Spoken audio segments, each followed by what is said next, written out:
Assalamualaikum warahmatullahi wabarakatuh. Pada video kali ini kami dari kelompok 3 akan membuat video tutorial mengenai cara menentukan kriteria, memilih, serta menyusun referensi digital yang berkualitas. Dalam dunia akademik modern, penggunaan referensi digital menjadi bagian penting dari penulisan karya ilmiah. Agar sumber yang digunakan benar-benar mendukung kualitas tulisan, diperlukan pemahaman tentang kriteria referensi digital yang baik, cara memilih sumber tersebut, serta bagaimana menyusunnya dalam daftar pustaka. Tutorial ini akan membahas 3 aspek utama tersebut. Yang pertama, kriteria referensi digital. Sebelum memilih referensi digital, kita harus mengetahui kriteria yang membuat suatu referensi layak digunakan. Beberapa kriteria utama meliputi: yang pertama, kredibilitas.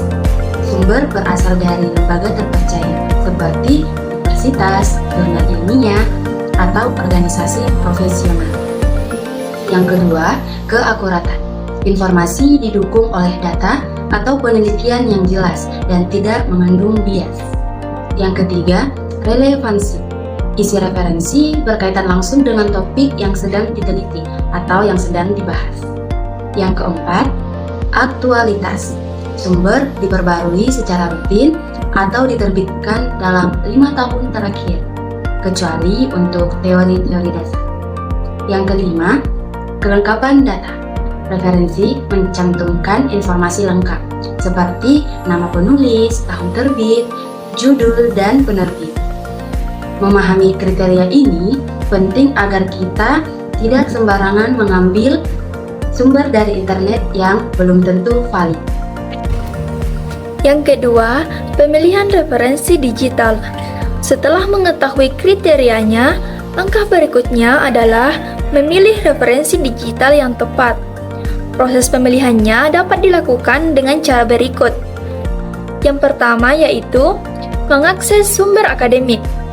Gunakan portal jurnal seperti Google Scholar, ResearchGate, atau website resmi dari universitas.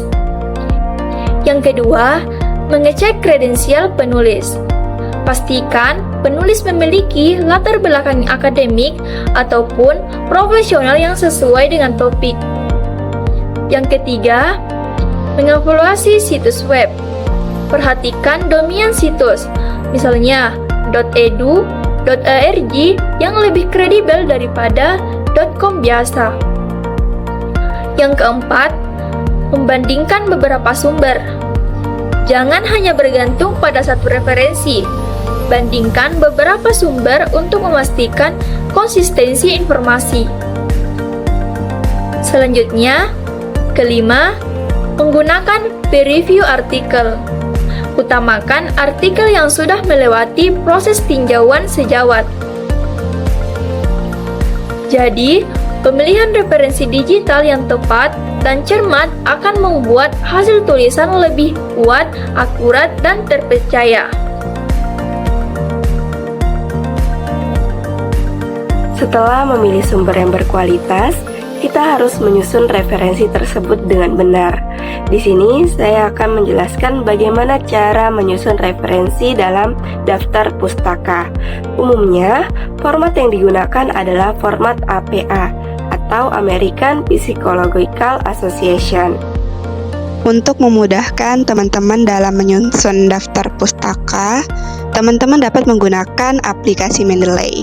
Aplikasi ini dapat kita gunakan untuk menyusun daftar pustaka secara otomatis. Jadi, teman-teman hanya menambahkan sumber referensi dari jurnal dan aplikasi ini akan membuat sitasi dan bibliografi secara otomatis. Aplikasi ini dapat diinstal di web dan akan terhubung ke Microsoft Word. Yang pertama, daftar pustaka dari buku teks.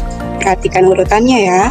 Formatnya adalah penulis, nama depan dan nama belakang penulis dapat kita singkat, dan tidak perlu menambahkan gelar penulis. Selanjutnya, tahun buku itu diterbitkan, judul buku dicetak miring, kota buku itu diterbitkan, dan penerbit referensi tersebut. Contohnya dapat dilihat di layar.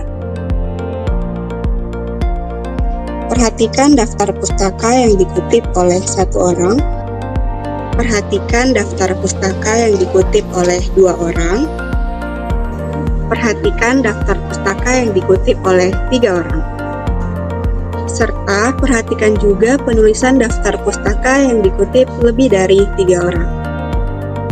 Lalu, bagaimana cara menyusun daftar pustaka dari internet atau website? Teman-teman bisa memperhatikan untuk formatnya. Yang pertama yaitu penulis, kemudian tahun, judul artikel, tanggal diakses, dan alamat website. Perhatikan penulisannya serta tanda bacanya. Untuk contoh penulisannya dapat teman-teman lihat di layar ini. Selanjutnya, yang perlu kita perhatikan dalam penulisan daftar pustaka adalah kita harus mengurutkannya secara alfabet. Teman-teman bisa memperhatikannya di layar ini. Nah, itulah tadi video tutorial kami dalam menyusun referensi digital yang berkualitas. Semoga video ini dapat bermanfaat untuk kita semua. Dan kami akhiri, wabillahi taufiq wal hidayah. Wassalamualaikum warahmatullahi wabarakatuh.